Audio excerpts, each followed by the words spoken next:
hina karena jadi anak petani.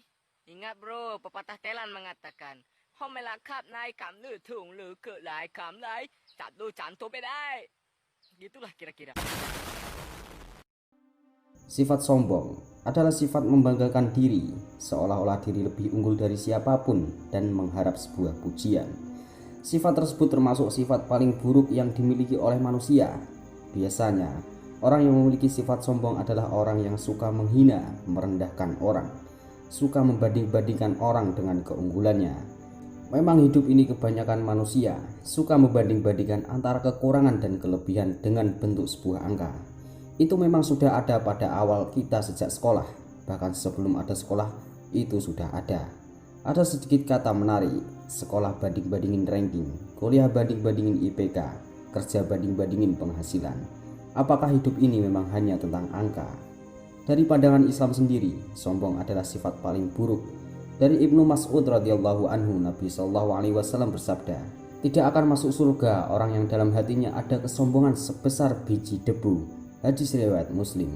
Makna sombong yang dimaksud diterangkan pada kelanjutan hadis saat seseorang sahabat bertanya kepada Nabi, bagaimana jika seorang suka baju bagus, sandalnya bagus? Nabi Shallallahu Alaihi Wasallam menjawab, Allah itu maha indah dan mencintai keindahan. Kesombongan itu adalah menolak kebenaran dan memandang remeh orang lain. Hadis riwayat Muslim.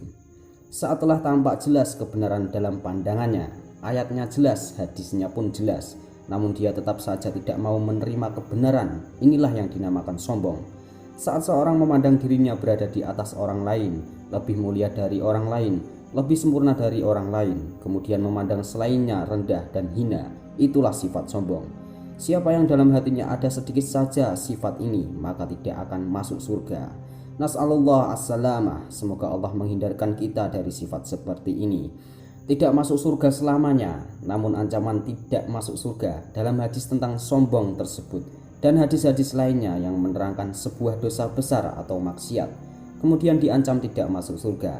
Maknanya adalah tidak masuk surga secara langsung yang tanpa azab dan hisab, bukan tidak masuk surga selamanya.